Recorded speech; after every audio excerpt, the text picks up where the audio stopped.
ये तो बहुत कमजोर हैं। कुछ भी खाते हैं इनके तन को लगता ही नहीं। इन्हें एनर्जिक 31 दीजिए। एनर्जिक 31? जी हाँ, तंदुरुस्ती और ताजगी के लिए एनर्जिक 31 कैप्सूल।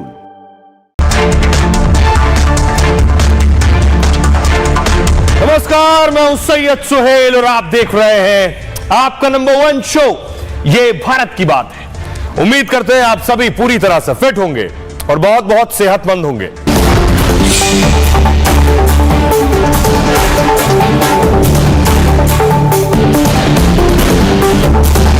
आइए शुरुआत करने जा रहे हैं आज की पहली बड़ी खबर के साथ और पहली बड़ी खबर है दिल्ली के नतीजे कल आने हैं, उससे पहले देश की राजधानी दिल्ली में बवाल हो गया है। 240 करोड़ का ऑफर। जी हां, केजरीवाल का दावा है उनके विधायकों को 240 करोड़ का ऑफर मिला है। 15-15 करोड़ एक एक विधायक को। इसके बाद केजरीवाल ने बैठक बुलाई। अगली तस्वीर देखिए जरा।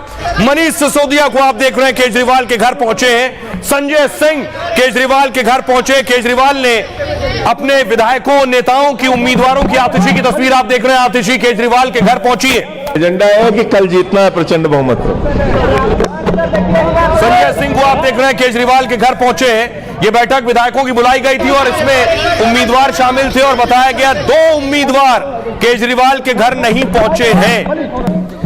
संजय सिंह, आतिशी और मनीष सिसोदिया और बाकी के उम्मीदवार पहुंचे। इसके अलावा देखिए, केजरीवाल ने कहा उनके विधायकों को 15 करोड़ का ऑफर मिल रहा है। एंटी करप्शन की टीम केजरीवाल के घर पहुंच गई। एंटी करप्शन ब्यूरो की टीम को आप देख रहे हैं केजरीवाल के आवास के बाहर। केजरीवाल से सवालों के जवाब लेने पहुंची थी एंटी करप्शन दिल्ली की टीम। केजरीवाल के घर के बाहर मौजूद थी। केजरीवाल ने कहा उनके विधायकों को खरीदने की कोशिश हो रही है। 15-15 करोड़ का ऑफर मिला है, इसलिए एसीबी उनके घर पहुंची थी। साथ ही साथ संजय सिंह ने भी दावा किया था, तो एंटी करप्शन ब्यूरो के पास संजय सिंह पहुंचे। तस्वीर आप देख रहे हैं कि उनके उम्मीदवारों को खरीदने के लिए करोड़ों की पेशकश की जा रही है। संजय सिंह ने अपना बयान एंटी करप्शन ब्यूरो के सामने दर्ज कराया है। केजरीवाल ने देखिए ट्वीट किया है, लिखा है कुछ एजेंसी दिखा रही है कि गाली गलौज पार्टी 55 से ज्यादा सीटें आ रही हैं। लिखा है पिछले 2 घंटे में हमारे 16 उम्मीदवारों के पास फोन आ गए। आम आदमी पार्टी छोड़ के उनकी पार्टी में आ जाओ, मंत्री बना देंगे और हर एक को 15-15 करोड़ रुपए देंगे। केजरीवाल ये आरोप लगा रहे हैं और दावा कर रहे हैं।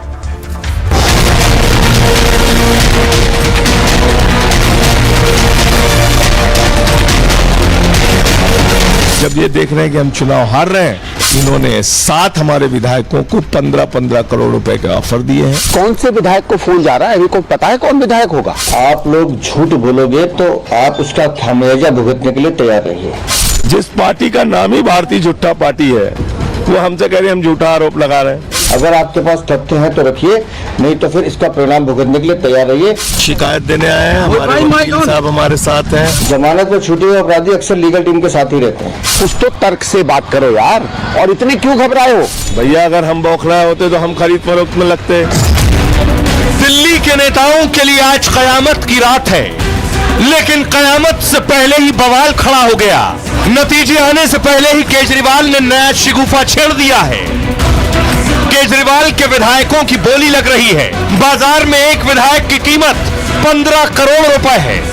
उन्होंने यही बोला कि 15 करोड़ रुपए ले लीजिए और अगर किसी को साथ लेके आते हैं तो मंत्री परिषद भी आप ले लीजिए। तो और 16 विधायकों को बिकने के ऑफर का दावा है, यानी 240 करोड़ में दिल्ली में आपका खेला करने का ऑफर। तो क्या वाकई केजरीवाल के विधायकों को 15-15 करोड़ का ऑफर मिला है? केजरीवाल के विधायकों को करोड़ों में खरीदने वाला कौन है? या ये केजरीवाल स्टाइल पॉलिटिक्स का हिस्सा है? पत्थर मारो और भाग जाओ। लेकिन 240 करोड़ डील के दावे पर केजरीवाल फंस गए हैं। अब एंटी करप्शन टीम केजरीवाल के पीछे लग गई है। और आइए अब आपको बताते हैं, अरविंद केजरीवाल जो दावा कर रहे हैं 15-15 करोड़ का, वो दावा है क्या? किसको कितने पैसे कौन दे रहा है? यानी कल नतीजे आने हैं और नतीजों से पहले ये बहुत बड़ा दावा है। ये नोटों की गड्डियां आपको दोनों तरफ दिखाई दे रही हैं। ये 500 की गड्डी के ऑफर, 15 करोड़ एक एक विधायक को, और ऐसे 16 विधायक, यानी 240 करोड़ में दिल्ली की सरकार का खेल। काउंटिंग से पहले केजरीवाल ने सनसनीखेज आरोप लगाए। बीजेपी पर उम्मीदवारों को खरीद फरोख्त का आरोप लगाया है। विधायकों उम्मीदवारों को 15-15 करोड़ का ऑफर है। केजरीवाल का कहना है कि 8 और 8 16 विधायकों को यह ऑफर मिले, मतलब 240 करोड़ रुपए दिए जाएंगे। हर विधायक को 15 करोड़ के साथ मंत्री पद की पेशकश है। एग्जिट पोल के बाद केजरीवाल ने सोशल मीडिया पर यह पोस्ट किया है और उन्होंने कहा कुछ एजेंसी दिखा रही है कि गाली गलौज पार्टी को 55 से ज्यादा सीटें आ रही हैं। पिछले 2 घंटे में हमारे 16 उम्मीदवारों के पास फोन आ गए कि आम आदमी पार्टी छोड़ उनकी पार्टी में आ जाएं, मंत्री बना देंगे और हर एक को 15-15 करोड़ रुपए देंगे। केजरीवाल ने दावा किया कि उनका एक भी विधायक नहीं टूटेगा। दिल्ली सरकार के मंत्री मुकेश अहलावत ने दावे की पुष्टि की। मुझे भी एक नंबर से फोन आया, कॉलर बोला उनकी सरकार बन रही है, अगर मैं आम आदमी पार्टी छोड़कर उनकी पार्टी में आ जाता हूं तो वो मुझे 15 करोड़ रुपए देंगे और मंत्री भी बना देंगे। मैं मरते दम तक आम आदमी पार्टी नहीं छोड़ूंगा। मुकेश अहलावत ने सोशल मीडिया पर नंबर भी शेयर किया। केजरीवाल ने इसके बाद अपने 70 उम्मीदवारों की बैठक बुलाई फौरन। आपके कई विधायकों ने इस दावे का समर्थन किया है। आरोपों के बाद संजय सिंह खुद एंटी करप्शन ब्यूरो में शिकायत दर्ज कराने पहुंचे। संजय सिंह ने एसीबी को मोबाइल नंबर भी दिया। कल 12:09 पर मुकेश अहलावत को कॉल आया। मुकेश को 15 करोड़ और मंत्री पद का लालच दिया गया। कई और विधायकों उम्मीदवारों को भी ऑफर दिया गया है। यह है उनका दावा। लेकिन क्या केजरीवाल के दावे में सच्चाई है या हवा हवाई है? सुनिए क्या कह रहे हैं सियासतदान। मेरे पास कोई आया था और मेरे से बात करके गया। क्या बोला उन्होंने? उन्होंने यही बोला कि 15 करोड़ रुपए ले लीजिए और अगर किसी को साथ लेके आते हैं तो मंत्री परिषद भी आप ले लीजिए। तो और कल इस तरह का ऑफर दिया गया और कहीं ना कहीं जब इनकी सरकार बन रही है तो मुझे समझ नहीं आ रही हमारे पीछे आ क्यों रहे हैं। आप समझा करो, कुछ और भी फायदे होते हैं। तो मैं कहा और क्या फायदे होते हैं, तो इतना तो मैं समझता हूँ क्या फायदे। और आपको मंत्री पद भी कितने सरकार आप हमारी नहीं बनती। कोई कॉल तो व्हाट्सएप कॉल हुआ था ना। 15 करोड़ रुपए और अभी रिजल्ट आया नहीं है तो उन्होंने हार स्वीकार कर ली है कि अब ये बाद में कहेंगे कि ईवीएम खराब हो गई थी। तो इसलिए इसकी जांच होनी चाहिए। देश में ऐसा कब तक चलेगा जी?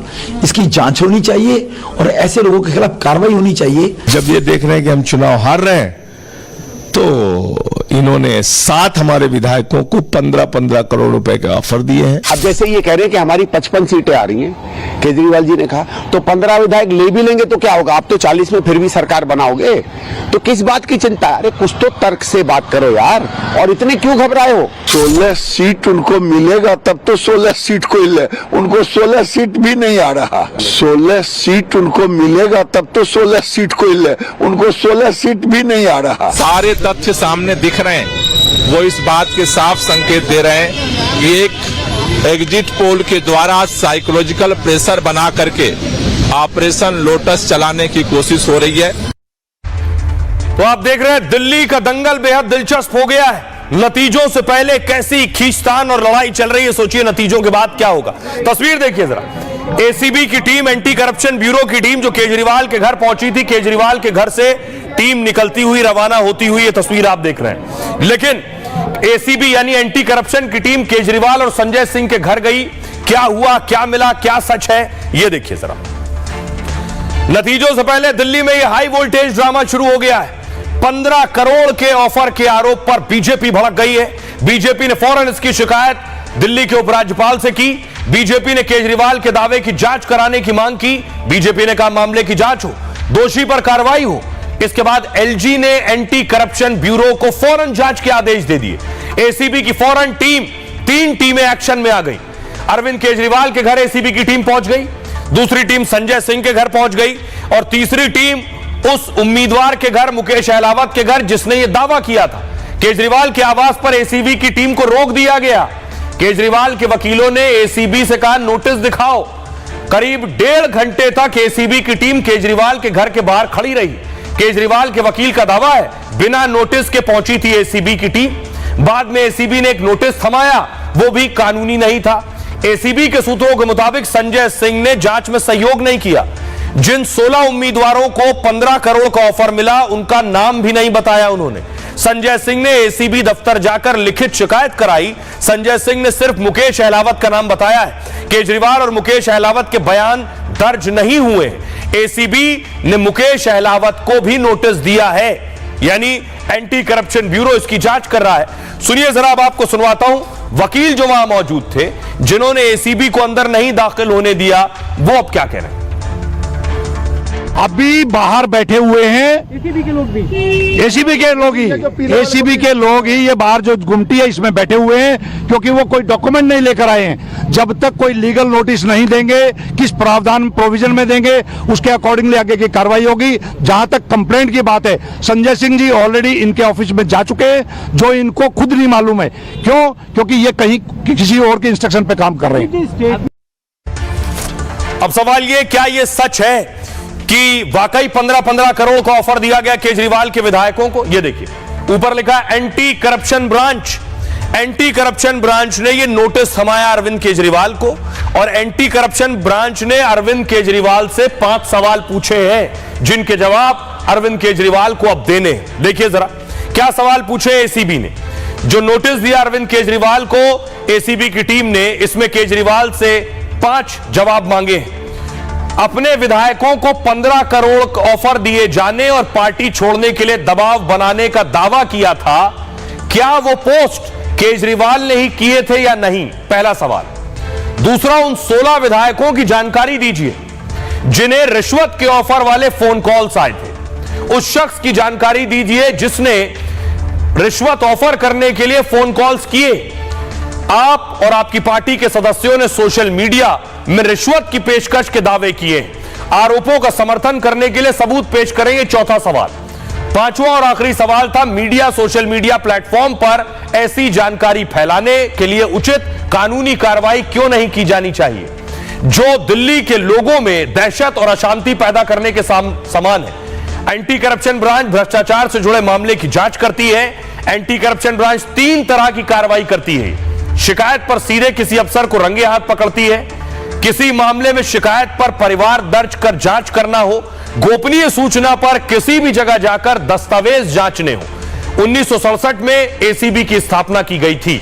अब आपको सुनवाता हूं केजरीवाल जो कह रहे हैं, जो शिगुफा इन्होंने छेड़ा है कि 15-15 करोड़ रुपए के ऑफर मिल रहे हैं, कल नतीजे आने उससे पहले मेरे उम्मीदवारों को खरीद लेने की तैयारी है। इस पर दिल्ली की जनता क्या सोचती है? क्या केजरीवाल सही कह रहे हैं या झूठ बोल रहे हैं? हमने दिल्ली के लोगों से बात की, सुनिए जरा। विधायक कौन से बता रहा है, मेरे तो समझ नहीं आ रही अभी तक। 50 तो मैं गारंटी लेता हूँ, बीजेपी पक्का है। 50 गारंटी है कि बीजेपी लेके आ रही है सीटें। उसके बाद भी आप कह रहे हैं कि खरीद फरोख्त किसकी करेगा भाई साहब? केजरीवाल जैसा बंदा, झूठा बंदा, मक्कार बंदा, चोर उचक्का बंदा कोई नहीं है। गोया पेड़ बबुल का तो आम कहां से खाएं। मैं सिर्फ एक लाइन कहूंगा, अब कल वोटिंग है, बीजेपी आ रही प्रचंड बहुमत से। आपदा गॉन और बीजेपी ऑन, और ये बिल्कुल फैक्ट है। पहली बात तो केजरीवाल साहब ने ये डिसाइड भी कर लिया होगा कि मशीनें सब खराब हैं और बिक गई है मशीनें, ये डिसाइड भी हो चुका होगा, क्योंकि ये कल उनका आने वाला डायलॉग मैं आज ही बोल रहा हूँ। देखो, वैसे तो अरविंद केजरीवाल की बात का विश्वसनीयता पे प्रश्नवाचक चिन्ह है। केजरीवाल जैसे आदमी को यदि बीजेपी उनके एमएलए को खरीद के भी उनको पार्टी से मतलब बाहर करती है सत्ता से, तो मैं इस बात से खुश हूँ, क्योंकि ये एक राजनीतिक प्रदूषित व्यक्ति है, इसलिए उसको सत्ता से बाहर होना ही चाहिए। अपनी दम पे सरकार बना रही है तो वो उसके आदमी क्यों खरीदेंगे, पहली बात। और 15 1 मिनट उसके केजरीवाल के विधायक 15 विधायक बिकाऊ हुए इतने। अरे वो मांग रहे हैं 100 करोड़ रुपए, 15 करोड़ में उनका जीवन कट जाएगा क्या? तो बीजेपी का जो इतिहास है उसी को केजरीवाल ने बखान किया। अब गोवा देखो, उत्तराखंड देखो, मध्य प्रदेश देखो, कहाँ नहीं किया। बॉम्बे देखो, हर जगह बीजेपी का जो इतिहास है उसी को दोहराया गया है, कोई नया कुछ नहीं है उसमें। अब देखिए, ऑफर 15 करोड़, तो सियासी भूचाल आना लाजमी था, तो सियासी भूचाल आया। कोई किसी पर पत्थर चला रहा था, कोई किसी पर ईंट। सबसे पहले देखिए अरविंद केजरीवाल क्या कह रहे हैं। अगर इनकी पार्टी को 55 से ज्यादा सीटें आ रही हैं, तो हमारे उम्मीदवारों को फोन करने की जरूरत क्या है? जाहिर तौर पर यह फर्जी सर्वे करवाए गए ताकि माहौल बनाकर कुछ उम्मीदवारों को तोड़ा जा सके, पर गाली गलौज वालों हमारा एक आदमी भी नहीं टूटेगा। मनोज तिवारी ने कहा अभी तो नतीजे भी नहीं आए हैं, पता नहीं बिकने लायक भी रहेंगे या फिर नहीं, ये तो कल ही पता चलेगा। और पता नहीं कैसी साजिश और सनसनी करना चाहते हैं। इसके अलावा देखिए, दुर्गेश पाठक कह रहे हैं वोटिंग के बाद सीएम ने सभी विधायकों से मुलाकात की है, कई उम्मीदवारों को ऑफर के लिए फोन आए हैं और आप तथ्य रखिए, वरना अंजाम भुगतने के लिए भी तैयार रहना होगा। हमने केजरीवाल और उनके नेताओं के खिलाफ शिकायत की है। क्या कुछ कह रहे हैं वीरेंद्र सचदेवा? जांच होने दीजिए, पता चलेगा कि वो नंबर केजरीवाल का ही है, आतिशी का या संजय सिंह का है। और योगेंद्र चंदौलिया कह रहे हैं केजरीवाल की बात पर कोई विश्वास नहीं करता है, वो एग्जिट पोल पर सवाल उठा रहे हैं, उन्हें बोलने दीजिए। और अधिकतर एग्जिट पोल हमारे पक्ष में दिखा रहे हैं, 2 एग्जिट पोल उनके पक्ष में दिखा रहे हैं, हम तो कुछ नहीं बोल रहे हैं, योगेंद्र चंदौलिया का कहना। आइए अब आपको सुनवाता हूं, सुनिए जरा सियासतदान क्या कह रहे हैं। मांग कर रहे हैं इनके खिलाफ कानूनी कार्रवाई की जाए, नहीं तो ये तथ्य सामने रखें, कौन आदमी है, किसने फोन किया, किसका नंबर है, उसकी पूरी जांच होनी चाहिए। इनको भागने नहीं देंगे, ये झूठ बोलते हैं, भाग जाते हैं, कानूनी प्रक्रिया का उनको सामना करना पड़ेगा। दिल्ली की जनता ने तो जूता मार ही दिया है, अब किस समय की इंतजार कर रहे हैं। और मैं बता रहा हूँ, ये इनको इसका परिणाम भुगतना पड़ेगा। जो चुनाव लड़ते हैं उसका हिस्सा है इस तरीके से लोगों को पैसे देके ऑफर करना, लोगों को डराना, धमकाना। तो गाली गलौज पार्टी का और कुछ एजेंडा है नहीं, ये उनका स्टैंडर्ड ऑपरेटिंग प्रोसीजर है। अब अभी तो पता ही नहीं कि इनके विधायक कितने आएंगे भी कि नहीं आएंगे, वो बिकने लायक रहेंगे भी कि नहीं रहेंगे, तो कल के बाद पता चलेगा। रही बात हॉर्स ट्रेडिंग की, उसको हम लोग निश्चित रूप से गंभीरता से ले रहे हैं। देखिए, भाजपा का ये रवैया पीछे भी रहा है कि जब कभी सरकार उनकी नहीं बननी होती है कहीं भी, तो पैसों का खेल, उसके पीछे उसके पहले एग्जिट पोल से दिखाने का प्रयत्न करेंगे भाई हमारी सरकार बन रही है। तो वो जो ग्राउंड रियलिटी है और जो वो क्लेम कर रहे हैं, उसके बीच का गैप एक एग्जिट पोल का तरीका है। केजरीवाल एवं आपदा पार्टी के षड्यंत्रकारी शैतानी दिमाग की उपज है, क्योंकि उन्हें पता है कि वो बुरी तरह हारने वाले हैं और उनका भानुमति का कुनबा चाहे पंजाब में हो या दिल्ली में, वो बिखर रहा है, क्योंकि वो सभी सत्ता के लिए आपदा पार्टी है। बीजेपी से आप डेमोक्रेटिक रास्ते की उम्मीद मत करिए और न ही अरविंद भाई से करिए। सु बाजे तो बाजे, चलनियो बाजे है, हमाम में सब नंगे, बड़े मियाँ तो बड़े मियाँ, छोटे मियाँ सुहान अल्लाह। तो आप देख रहे हैं केजरीवाल ने किस तरह जो बात की है, जो दावा किया, उसके बाद कैसे भूचाल आया। लेकिन क्या जो एग्जिट पोल कह रहे हैं वही नतीजों में बदलने वाला है? अगर बीजेपी की सरकार आने वाली है, जो एग्जिट पोल कह रहे हैं, तो फिर 26-27 साल बाद बीजेपी की सत्ता में वापसी होगी। आखिरी सीएम बीजेपी की नेता जो थी वो स्वर्गीय सुषमा स्वराज जी थी। 27 साल का सूखा जो दिल्ली में बीजेपी के सामने था वो खत्म होगा। देखिए जरा, अधिकतर एग्जिट पोल में बीजेपी की सरकार ही बनती दिख रही है। सर्वे सच हुए तो 27 साल बाद दिल्ली में बीजेपी की सरकार आएगी। और 1993 में बीजेपी के मदन लाल खुराना सीएम बने थे, 1996 में उनकी जगह साहिब सिंह वर्मा सीएम बने। इसके बाद 52 दिनों के लिए सुषमा स्वराज जी भी मुख्यमंत्री बनी। 1998 के विधानसभा चुनाव में कांग्रेस की जीत हुई और इसके बाद लगातार 15 सालों तक शीला दीक्षित सीएम रही। 2013 के चुनाव में केजरीवाल ने पहली बार सरकार बनाई और इसके बाद 2015 और 20 में भी केजरीवाल सीएम बने। एग्जिट पोल में बीजेपी को बहुमत मिलता दिख रहा है।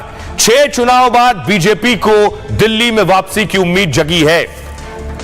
सुनिए, अब आपको सुनवाता हूं ज्योतिषाचार्य क्या कुछ कह रहे हैं। सारे सियासतदानों को तो आपने सुन लिया, एग्जिट पोल भी आपने देख लिए, यानी जो एग्जिट पोल के विश्लेषक और एक्सपर्ट हैं वो उनको आपने सुन लिया, लेकिन जो भविष्यवक्ता हैं, ज्योतिषाचार्य हैं, ग्रहों को समझते हैं, वो बता रहे हैं किसके ग्रह क्या कर रहे हैं, कह रहे हैं क्या बीजेपी की सरकार आने वाली है। सुनिए।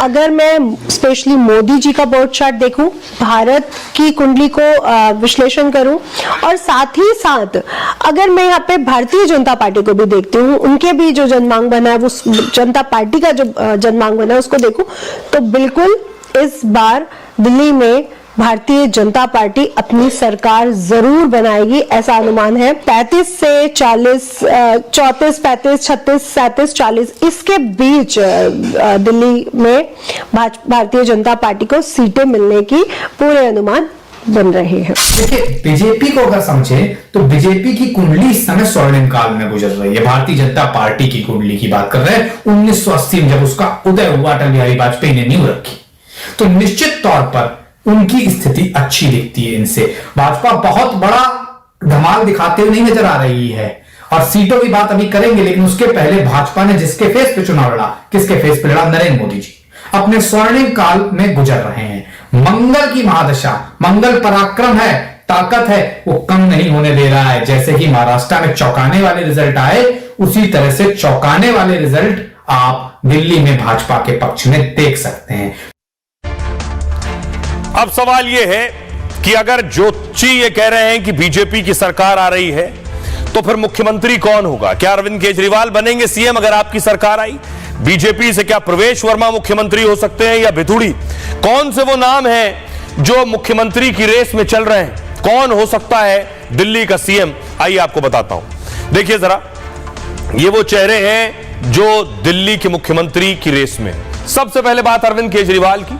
आम आदमी पार्टी की जीत पर केजरीवाल सीएम बनेंगे, ये तय है। आपका सबसे बड़ा चेहरा केजरीवाल ही है, लेकिन सुप्रीम कोर्ट ने सशर्त इन्हें जमानत दे रखी है। शराब घोटाले में कई कड़ी शर्तें लागू हैं। केजरीवाल कोई फाइल साइन नहीं कर सकते हैं, केजरीवाल मुख्यमंत्री कार्यालय नहीं जा सकते हैं, ना ही सचिवालय जा सकते हैं अरविंद केजरीवाल। इसी वजह से केजरीवाल को इस्तीफा देना पड़ा। जीत होने के बाद भी कोर्ट की शर्तें जारी रहेंगी। ऐसे में पहले केजरीवाल को कोर्ट ने से मंजूरी लेनी होगी। कोर्ट से इजाजत के बाद सीएम के तौर पर काम कर सकते हैं अरविंद केजरीवाल। कोर्ट से इजाजत न मिलने पर आतिशी मुख्यमंत्री हो सकती हैं, या फिर केजरीवाल जिसे चुने उसकी ताजपोशी होगी। ये हालात तब होंगे जब एग्जिट पोल के अनुमान गलत साबित हो और आम आदमी पार्टी जीत जाए चुनाव। बीजेपी अगर जीतती है तो पहला नाम प्रवेश वर्मा का। दिल्ली में बीजेपी ने सीएम उम्मीदवार का ऐलान नहीं किया है।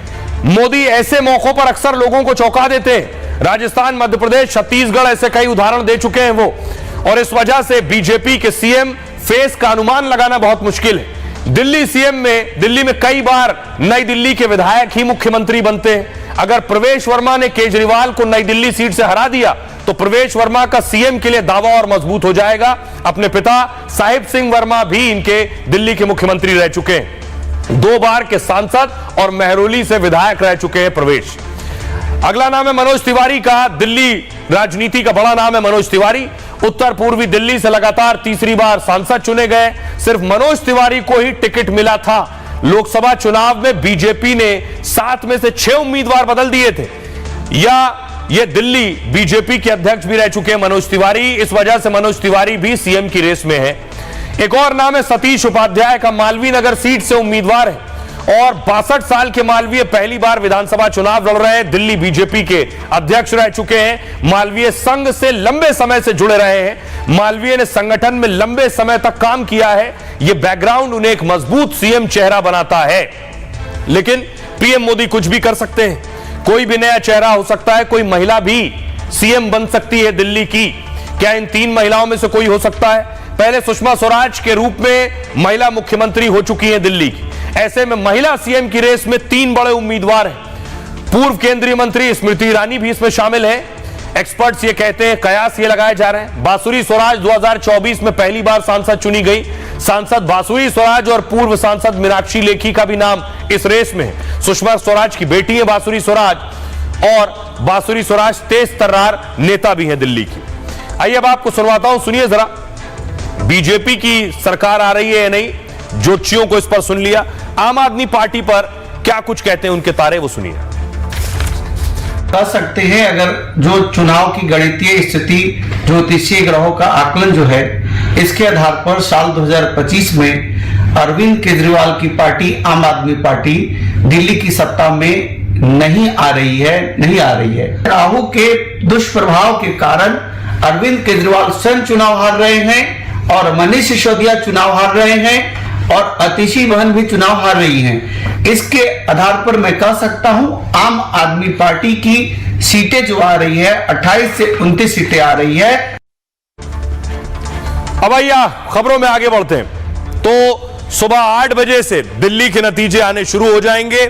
सबसे पहले सबसे बड़ी कवरेज रिपब्लिक भारत पर सुबह 6 बजे आप अर्नब गोस्वामी के साथ देख पाएंगे। खबरों में आगे बढ़ते आज की एक और बड़ी खबर है, अमेरिका से भारतीय आ रहे हैं, लेकिन जिस तरीके से वो भेजे जा रहे हैं या जिस रूट से वो जाते हैं वो डरा देने वाले हैं। अमेरिका जाना वाकई जानलेवा है, रूह कपा देने वाली तस्वीरें सामने आ रही हैं। डोनाल्ड ट्रंप जब से सत्ता में आए हैं ऐसे काम ऐसे आदेश दे रहे हैं कि सुर्खियों में है, लेकिन ट्रंप अब विलेन नजर आने लगे हैं बहुत से लोगों को, विलेन की भूमिका में। अगली तस्वीर में आपको दिखाऊं, भारतीयों को भेजा गया, ये भारतीय भारत आए हैं बेड़ियां बांधकर, पैरों में और हाथों में बेड़ियां थी इनके, देख रहे हैं ये हाथ बंधे हुए चेन से, दावा है पैर भी जंजीरों से बंधे हुए थे, पैरों में भी बेड़ियां पड़ी हुई थी और बंदूक के साए में पहुंचे हैं।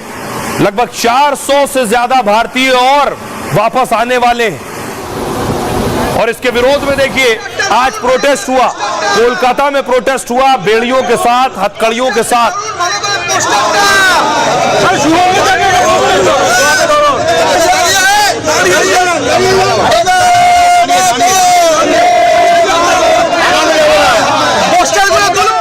तो अमेरिका से 400 भारतीय और वापस आने वाले, लेकिन आपको जानकर हैरत होगी जिस तरह से ये अमेरिका जाते हैं उसकी तस्वीर देखिए जरा। ये है डंकी रूट, तस्वीरें आपको हिला देंगी, आपको जंगल नजर आ रहा है, इस तरह रास्ते में कैंप्स लगाए जाते हैं, इस तरह के तंबुओं में, जंगलों में, नदियों में, पानियों में ठहरते हैं, परिवार के साथ जाते हैं। बाकायदा देखिए कीचड़ में सने हुए, कीचड़ के अंदर घुसे हुए, इस तरह से कीचड़ दलदल वाले रास्तों से गुजरते हैं, कईयों की जानें चली जाती हैं, इन रास्तों पर ही मौत हो जाती है, देखिए कीचड़ से सने, लेकिन घने जंगल से होकर गुजरना है, मौत को गले लगाते हैं बहुत से लोग और ये जानलेवा रास्ता अमेरिका तक ले जाता है कुछ लोगों को, कुछ रास्ते में ही दम तोड़ देते हैं, कुछ की जान चली जाती है।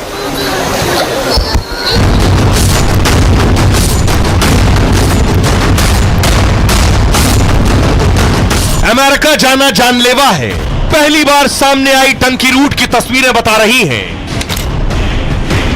अवैध तरीके से अमेरिका जाना खतरे से खाली नहीं, 100 किलोमीटर से ज्यादा लंबे जंगल को पार करना पड़ता है।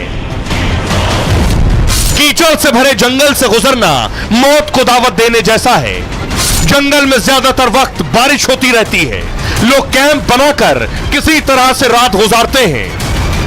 अच्छी जिंदगी की चाहत में माता पिता छोटे छोटे बच्चों के साथ पनामा के खतरनाक जंगल को पार करते हैं, जहां जंगली जानवरों से लेकर लुटेरों का खतरा मंडराता है। जंगलों के रास्ते जाना पड़ा मेरे को, बहुत मुश्किल दिक्कत परेशानी बहुत आई। रास्ते टैक्सी भी कई रास्ते में समुद्र पार करना भी पैदा, कोई 5 घंटे कोई 3 घंटे की स्थिति होती है। सवाल यही है, हर पल मौत के साए से गुजरकर लाखों लोग अमेरिका क्यों जाना चाहते हैं?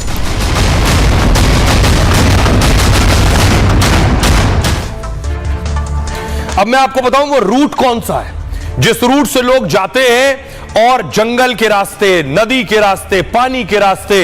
देखिए जरा, सबसे पहले आपको रूट दिखाने जा रहा हूं मैं।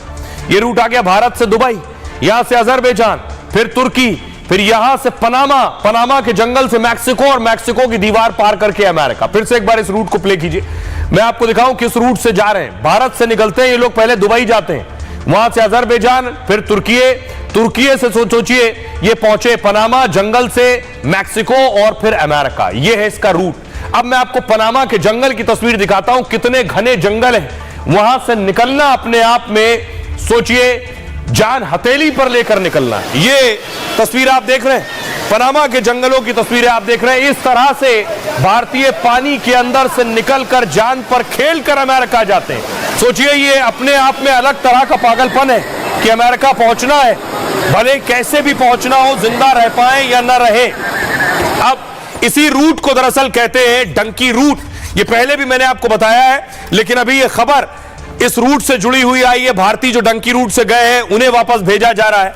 तो मैं आपको बताता हूं ये डंकी रूट होता क्या है। डंकी रूट का मतलब विदेश से जाने वाला अवैध रास्ता है। पंजाब में डंकी रूट एक दशक से बड़ा रहस्य रहा है और डंकी रूट शब्द पंजाबी शब्द डुंकी से आया है दरअसल, और इसका मतलब एक जगह से दूसरी जगह कूदना होता है। डंकी रूट में मोटी लागत के साथ जान का भी खतरा होता है। देखिए जान का खतरा कैसे, भारत से अमेरिका तक पहुंचने में कई महीने लग जाते हैं और मानव तस्कर इस रूट में संचालक की भूमिका में होते हैं। इसमें 50 लाख से करीब 85 लाख रुपए तक का खर्च आता है। अब देखिए हालत, डंकी रूट से जाने वाले पहले दुबई जैसे देश में पहुंचते हैं, इसके बाद दूसरे देश में जाकर वहां से फिर लापता हो जाते हैं। यानी भारत से निकलने के बाद उनकी जानकारी किसी के पास नहीं होती।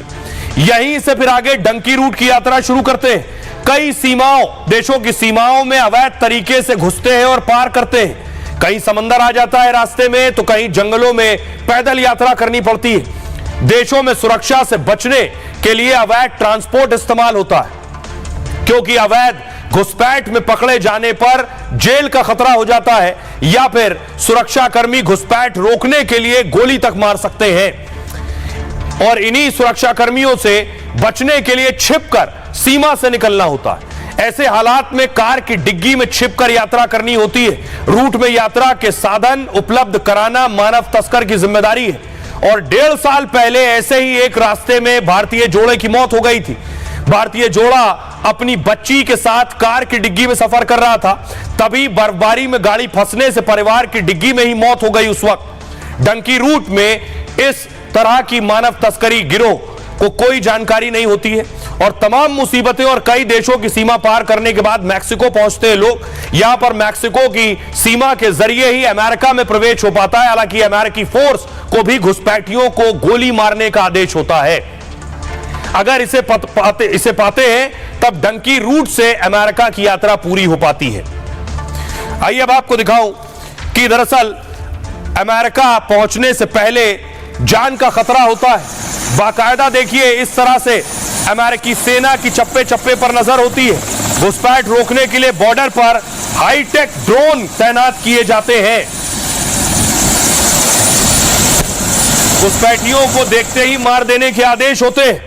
लेकिन मैं आपको बताऊं, आखिर बहुत से लोग जो इस रास्ते पर गए हैं जिंदा अमेरिका तक नहीं पहुंचे। बहुत से परिवार जंगलों से, सर्द जगहों से निकले हैं और रास्ते में ही उनकी मौत हो गई है। देखिए कितने लोग हैं जो नहीं पहुंच पाते। डंकी रूट से अमेरिका जाना खतरे से खाली नहीं है। कई बार रास्ते में ही लोगों की जान चली जाती है। जंगली जानवरों से लेकर लुटेरों तक का खतरा रहता है। बॉर्डर पार करते वक्त सीमा पर तैनात जवान भी गोली मार देते हैं। अमेरिकी मीडिया की रिपोर्ट के मुताबिक 2014 से 2023 के बीच 650 घुसपैठियों की मौत हुई। मैक्सिकन बॉर्डर पार करते समय घुसपैठियों की जान चली गई।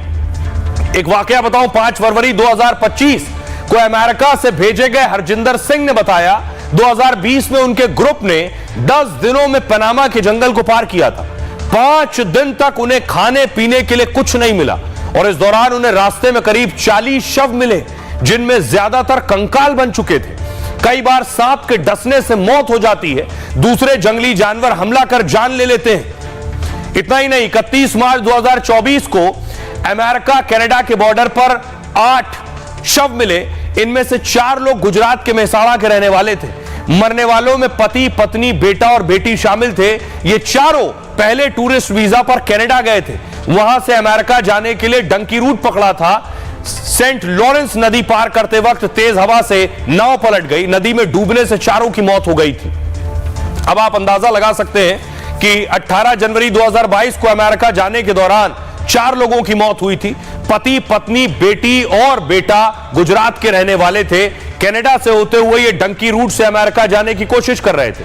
भीषण सर्दी के चलते चारों की जान चली गई। अमेरिका बॉर्डर पर से 12 मीटर दूर सभी के शव मिले थे। सोचिए जरा किस हाल से गुजर कर जाते हैं। सुनिए जरा परिवारों का क्या कुछ कहना है। थाईलैंड गए थे, थाईलैंड से वियतनाम, वियतनाम से चाइना, चाइना से सल्वाडोर गए थे। तो फाइनली फिर वो मैक्सिको ले गए। तो मैक्सिको में जो उनकी पेमेंट सारी रुकी हुई थी, तो उन्होंने हमारे से वो पेमेंट ली, तो हमें फिर बॉर्डर क्रॉस करवा दिया। वहाँ से टोटल कितना पेमेंट आपने? 40 लाख रुपए दिया जी। कहाँ ये पेमेंट आपने मुहैया कराया था? ये हरियाणा में करवाया जी हमने मुहैया। 8-9 महीने जो है ना एजेंट ने खराब करे और पैसे भी ज़्यादा लग गए हैं। 40-45 लाख रुपया लग गया है। और ये 19 तारीख को जो है यूएस से बॉर्डर पार कराया था इसने, और तुरंत जल्दी में पकड़ कर उन्होंने जो है ना इसको अपने पास रखे 5-7 दिन, और फिर उसके बाद यहाँ वापस कर दिया।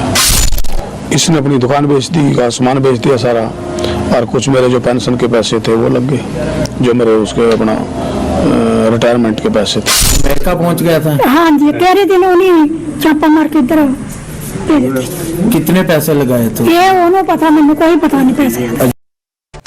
अब भाई आपको बताऊं, बताया जा रहा है 400 से ज्यादा भारतीय और आ सकते हैं। ये देख रहे हैं, ये पांव में इस तरह के ट्रैकर गैजेट्स लगाए जाते हैं, इसमें जीपीएस होता है, यानी कोई भी भारतीय जो अमेरिका में है वो कहीं भी अमेरिका के किसी कोने में जाएगा, पता चल जाएगा, उसकी लोकेशन ट्रैक हो जाएगी, कहां जा रहा है, कब कहां है, उन्हें उठाकर वापस भेज देंगे। अगली तस्वीर देखिए जरा, यह डिटेंशन सेंटर है।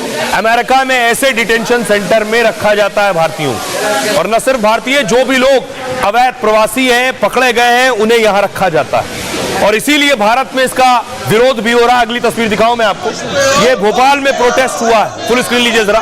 भोपाल में विरोध प्रदर्शन हुआ है, लोग सड़कों पर उतरे।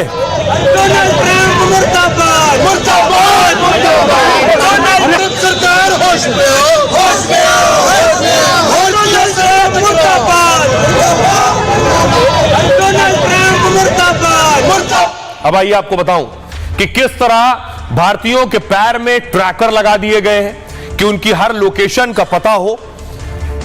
ये आप देख रहे हैं, पैरों में इस तरह से जीपीएस लगे। 487 अवैध अप्रवासियों को और चिन्हित कर लिया अमेरिका ने। अमेरिका इनको बहुत जल्द भारत भेज सकता है। भारत के विदेश मंत्रालय ने इस बात की जानकारी दी है। अमेरिकी सरकार ने 298 के बारे में जानकारी साझा की है। 5 फरवरी को 104 भारतीयों को वापस भेजा गया था। प्लेन में भारतीयों के हाथ पैर में बेड़ियों से बांध दिए गए, घंटों तक कुछ खाने को नहीं दिया गया, और हाथ पैर बंधे होने से घिसट कर वॉशरूम तक जाना पड़ा। विदेश सचिव ने कहा है, हमने दुर्व्यवहार का मुद्दा अमेरिका के सामने उठाया है। भारतीयों को भेजते वक्त इस तरह का व्यवहार नहीं होना चाहिए। अमेरिका में 20,407 अवैध भारतीयों की पहचान की गई। पहले अवैध भारतीयों की संख्या 18,000 बताई जा रही थी। 2,467 भारतीयों को डिटेंशन सेंटर में कैद करके रखा गया है। अब तक कुल 104 भारतीयों को वापस भेजा गया है।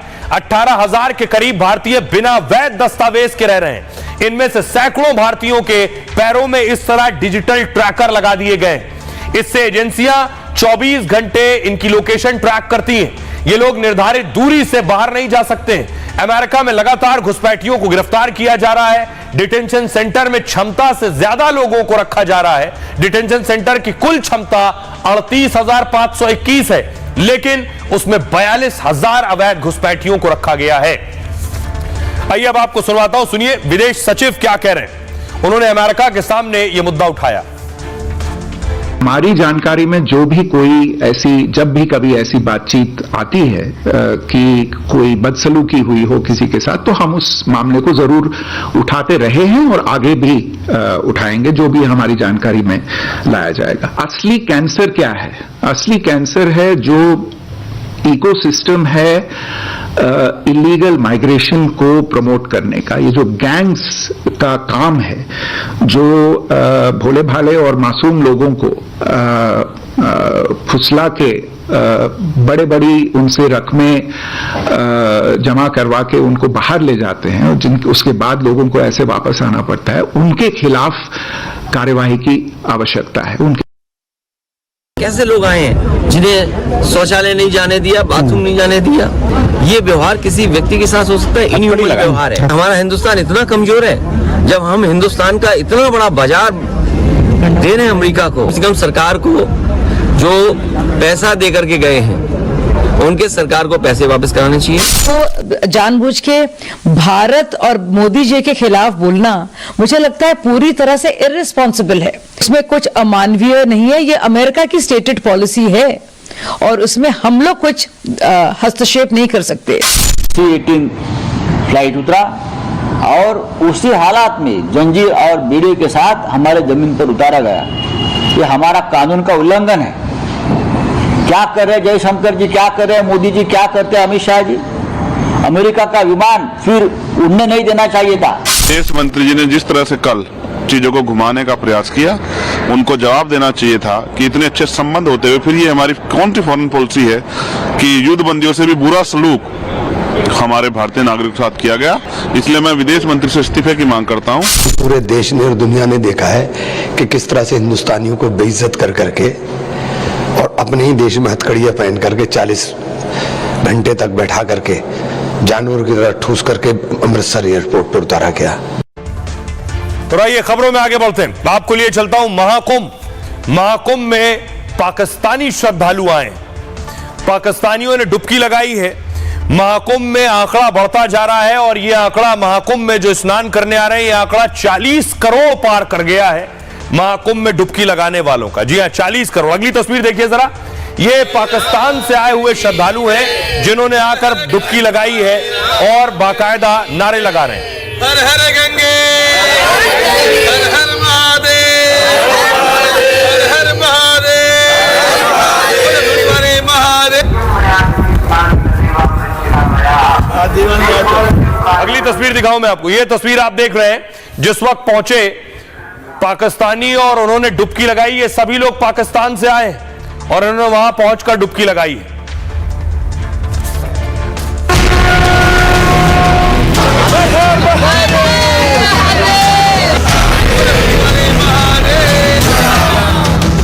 ऑस्ट्रेलिया, अमेरिका, रूस समेत दुनिया भर के लोग महाकुंभ में स्नान करने आ रहे हैं। हर दिन प्रयागराज में डुबकी लगाने वालों ने नया रिकॉर्ड बना लिया है।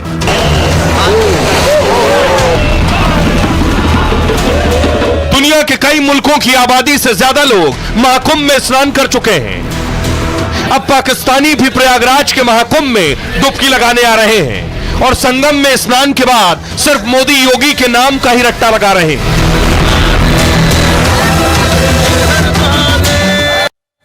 अब देखिए जरा, जो पाकिस्तानी आए, कहां से आए, कब आए, कैसे आए।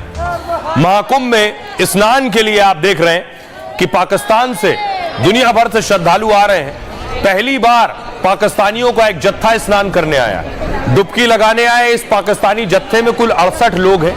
ये सभी लोग पाकिस्तान के सिंध प्रांत के रहने वाले हिंदू हैं। पाकिस्तान से आए इन श्रद्धालुओं ने आज महाकुंभ स्नान किया।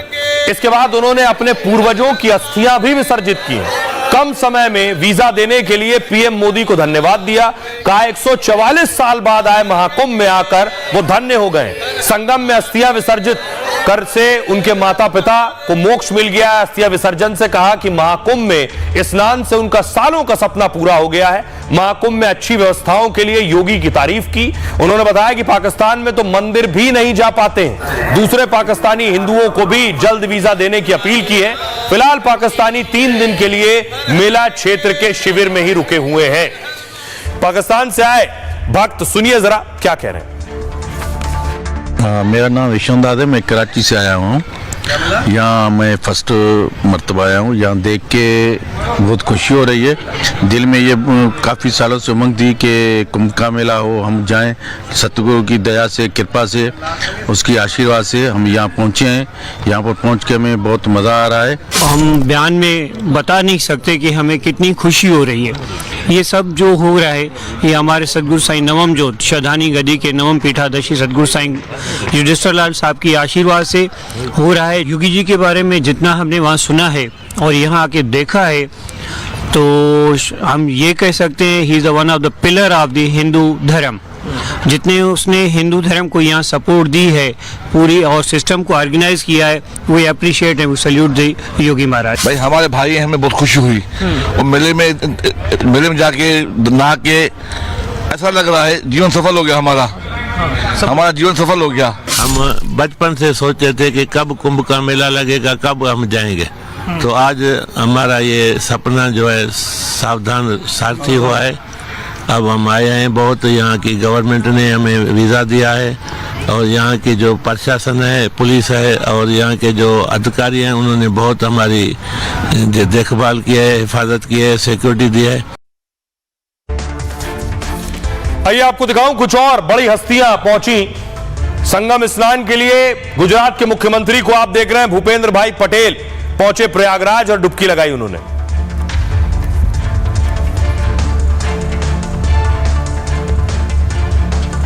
दूसरी तस्वीर दिखाऊं मैं आपको, ये आप देख रहे हैं मणिपुर के सीएम एन बीरेंद्र सिंह पहुंचे हैं और प्रयागराज में डुबकी लगाई है।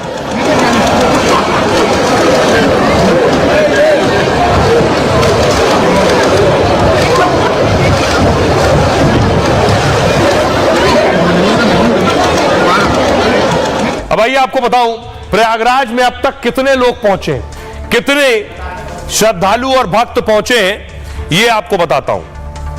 अब तक लगभग 40 करोड़ लोग, 40 करोड़ भक्त महाकुंभ में पहुंच चुके हैं। अब देखिए 40 करोड़ महाकुंभ में पहुंचे, यानी ऑस्ट्रेलिया की कुल आबादी है 2 करोड़ 54 लाख। ऑस्ट्रेलिया से ज्यादा लोग महाकुंभ पहुंच चुके हैं। इंडोनेशिया की आबादी 27 करोड़ 75 लाख है और मलेशिया की आबादी 3 करोड़ 34 लाख है, उससे ज्यादा लोग महाकुंभ पहुंच चुके हैं। श्रीलंका की आबादी 2 करोड़ 20 लाख है, उसका भी रिकॉर्ड टूट गया।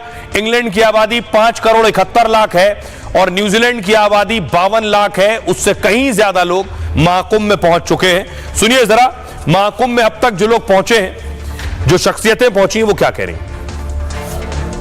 पूरी कोशिश की गई है इसको अच्छा बनाने की, सुचारू रूप से। जब बहुत क्राउड है बॉस, मतलब आज के बारे में सोचा था कि इतना क्राउड नहीं होगा, बट बहुत क्राउड है, तो कैसे उसको सुचारू बनाए और कोशिश सफल हुई है। बढ़िया है, बहुत बढ़िया, बहुत बढ़िया, बहुत ही ज्यादा अच्छी वाइब्स हैं। हम लोग जब लास्ट ईयर 12 साल पहले भी मैं और पत्र लेकर आए थे, तब हम चुपचाप से आके कुछ अंत के दिनों में आए थे और डुबकी लेके गए थे, और वो जो एक्सपीरियंस था, उस एक्सपीरियंस से हमारी जिंदगी चेंज कर दी। यहाँ पर पहुंचकर जब आप गंगा माँ और संगम में जब डुबकी लेते हैं ना, यमुना जी और सरस्वती जी के बीच में जब खड़े होकर डुबकी लेते हैं, वो आप सब अपना दर्द दुखड़ा सब भूल जाते हैं। उससे बढ़कर कुछ नहीं है। आइए खबरों में आगे बढ़ते हैं और अब बात बांग्लादेश में। अब तक यूनुस को शेख हसीना से डर था, अब 2 हीरोइन से भी डर लगने लगा है। यूनुस का एक हिटलरी फरमान सामने आया है। क्या हुआ है कि दरअसल यूनुस को न हसीना पसंद थी, हसीना से खौफ था, और हसीना समर्थक जो लोग बचे हैं उनसे भी खौफ और डर है। अगली तस्वीर देखिए जरा। यह हुआ हसीना के पिता के घर पर, उनका घर तोड़ दिया गया, घर पर बुलडोजर चल गया, घर पर आग लगा दी गई।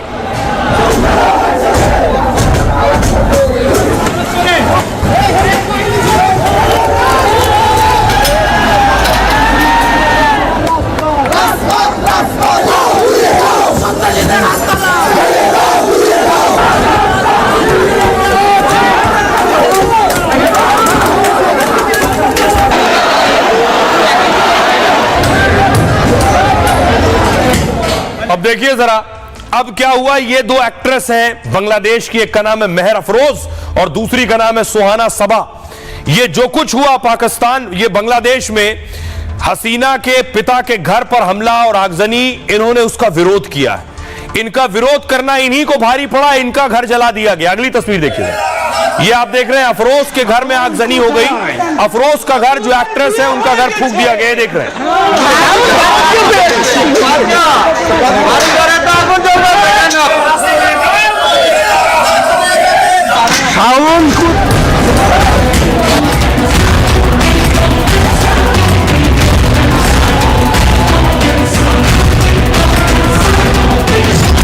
बांग्लादेश में कोहराम मचा है। नेताओं के घर पर हमले हो रहे हैं, हिंदुओं के घर मंदिरों पर हमले हो रहे हैं, राष्ट्रीय महत्व के संस्थानों पर अटैक किए जा रहे हैं। ढाका से लेकर दूर दराज तक कट्टरपंथियों का बोलबाला है, लेकिन जिसने इसके खिलाफ आवाज उठाई उसे जेल में डाला जा रहा है।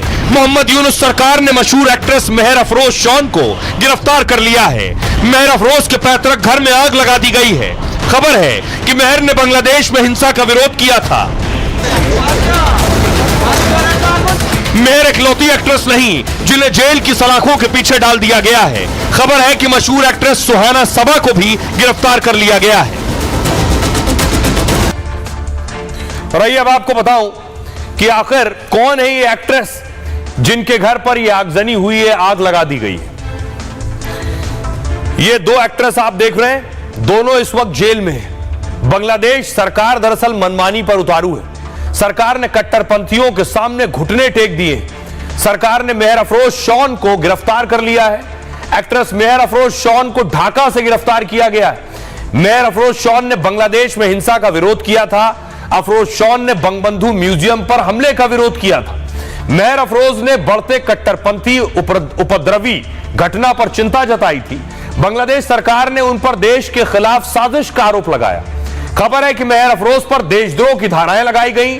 दरअसल मेहर अफरोज यूनुस सरकार की आलोचक रही हैं और सोशल मीडिया में सरकार के खिलाफ लिखती रही हैं। सरकार उनकी गिरफ्तारी का बहाना ढूंढ रही थी। अफरोज ने जैसे ही कट्टरपंथियों पर सवाल उठाए, यूनुस सरकार को उनकी गिरफ्तारी का मौका मिल गया।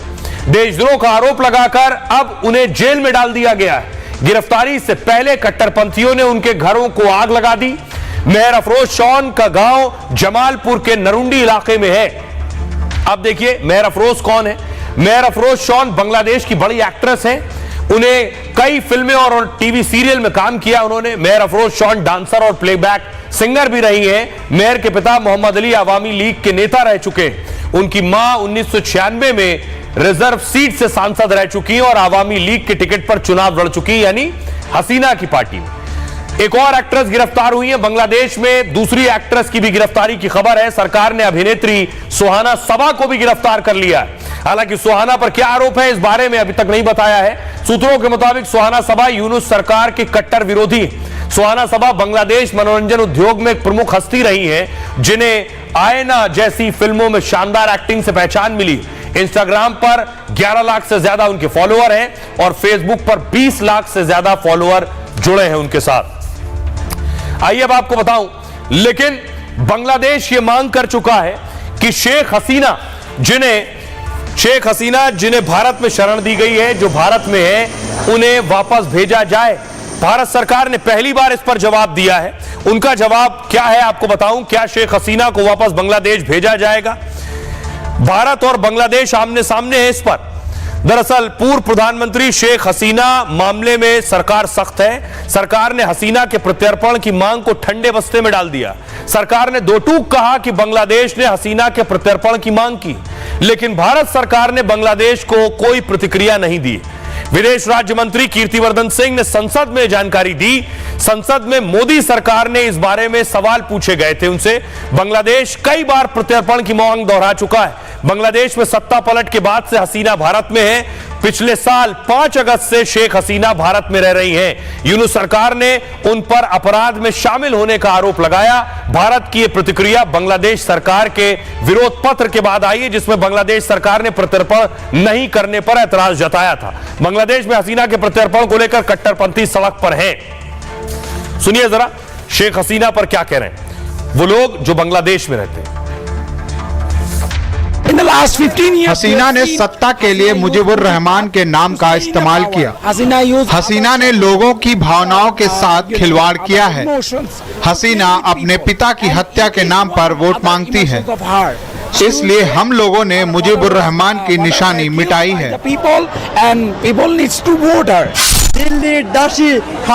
हसीना बांग्लादेश विरोधी है, मीडिया में आकर अपनी बातें रख रही है। हम लोगों ने धान मंडी 32 में उनके महल को ढहा दिया है। हम लोगों ने शेख हसीना। खबर महाराष्ट्र से। महाराष्ट्र में ऑपरेशन टाइगर की खबर है। ऑपरेशन टाइगर महाराष्ट्र में क्या है? टाइगर यह है कि शिंदे सेना में उद्धव के कुछ और नेता जाने वाले हैं या जा सकते हैं।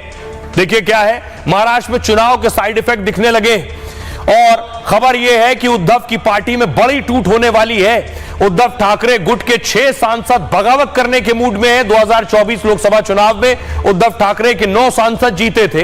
खबर यह है कि बगावत करने वाले सांसद शिंदे से संपर्क में हैं, जिसका मतलब है कि उद्धव गुट के सांसद शिंदे गुट में जाने वाले, जिसे सियासी हल्के में ऑपरेशन टाइगर नाम दिया गया है। खबर है कि इसी संसद सत्र के दौरान उद्धव ठाकरे की पार्टी टूट सकती है। सूत्रों के मुताबिक यूबीटी में यह टूट काफी पहले हो जाती, लेकिन सांसदों की संख्या 5 से आगे नहीं बढ़ रही थी और 5 सांसदों के टूटने पर दल बदल कानून लग सकता है। इसलिए 6 सांसदों के साथ आने का इंतजार हो रहा था। हालांकि यूबीटी सांसद प्रेस कॉन्फ्रेंस कर इनकार कर रहे हैं इस बात से। इतना ही नहीं, कांग्रेस और एनसीपी में भी टूट की सुगबुगाहट है, लेकिन उन सांसदों और विधायकों को लेकर चर्चा अभी अंदर खाने है। सुनिए जरा क्या कह रहे हैं सियासतदान।